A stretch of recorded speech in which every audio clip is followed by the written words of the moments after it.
I'm wonderful. Thank you so much for being here. We met Tanya? Yes, Congresswoman Nikema Williams. Thank you. Likewise. I will be seeing you in D.C. as well. Yes. Our staff stand away from the press so that they can see. You don't come to the press can't say anything. Thank you. Mr. President, it's good to see you as always. Welcome to you. Last shots, please. Okay, if I could have the delegation. Pause again at the end. 15 years. But we haven't put our handle on it. This time round, I want to see what I can do. Right this way, President. We are at the forefront of forging regional and global cooperation, which has expanded our role in pursuing sustainable peace, both regionally and internationally. Since independence, Kenya has participated in 49 peace support missions worldwide. Following UN Security Council Resolution 2699 of 2023, we are leading the multinational security support mission, driven by our firm belief that the responsibility to support Haiti lies with all nations and peoples who value self-determination, freedom, peace, and democracy. The enduring legacy of President Jimmy Carter illustrates the profound impact an individual can have on history and the advancement of democracy and justice, reflecting on President Carter's commitment to a freer, safer, healthier, and more just world. We are called to honor his contribution to humanitarianism and solidarity, and his steadfast advocacy for the well-being of individuals and the creation of inclusive, equitable, and just societies. In today's complex global landscape, it is crucial to reaffirm and resolutely uphold timeless principles of democracy and freedom. We look forward to enhancing our partnership with the United States of America and the Carter Center to build a stronger Kenya. For this reason, I anticipate a continued and expanded partnership with the Carter Center to strengthen our democracy, enhance our capabilities in ensuring human security, and foster prosperity among all peoples. I thank you. As we strengthen our democratic values, we recognize their alignment with shared aspirations of humanity. Like the United States, we believe that the fulfillment of Kenya's destiny is inseparably intertwined with the overall well-being of humanity. In this context, Kenya has been and will continue to be a leader in the search for sustainable solutions to regional and global challenges. The war in Ukraine, the conflicts in the Middle East, the fighting in Sudan, South Sudan, Eastern DRC, the Sahel, and terrorism in Somalia all demand greater collaboration and strategic global leadership. Kenya is leading the institutional reform of the African Union to enhance its role in economic development, peace and security, and stability across Africa, and foster infrastructure development. The United States of America has a significant opportunity to collaborate with Kenya and the broader African continent in building the institutional capabilities necessary for economic prosperity, peace and security for the 1.4 billion people living in Africa.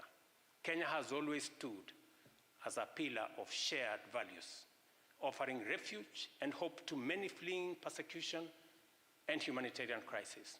Through strong partnership with countries like the US, we are actively fighting global terrorism, violent extremism, and transnational crimes such as piracy, human trafficking, and drug trafficking, significantly contributing to a safer and freer world.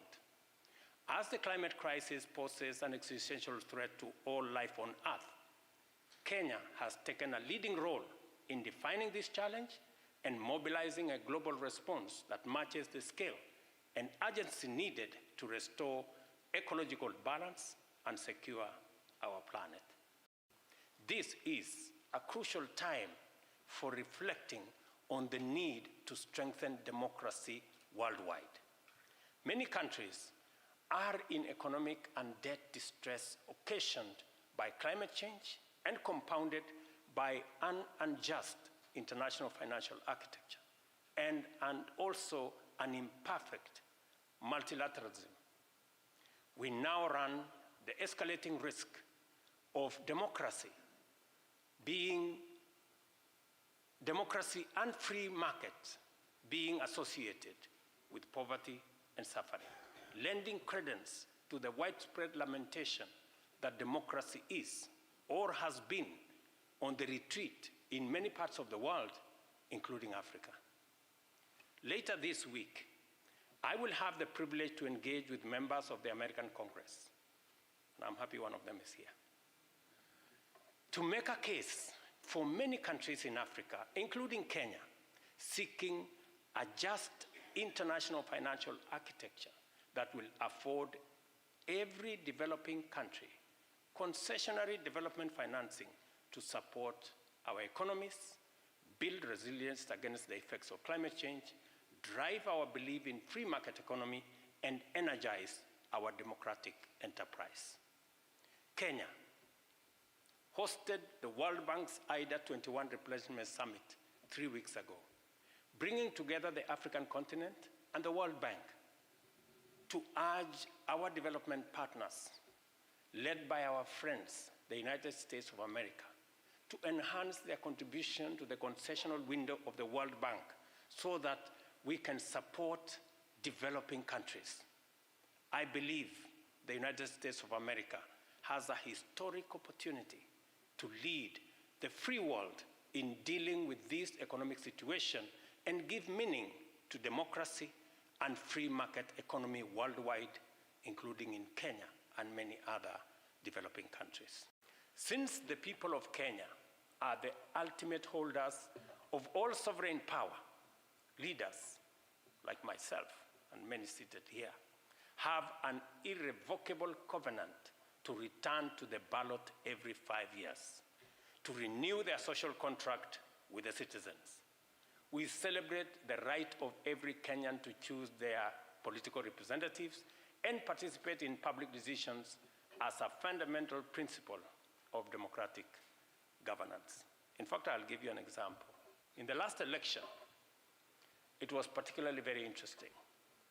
There was a narrative that had been weaved that the elections will be decided by something called the deep state and the system.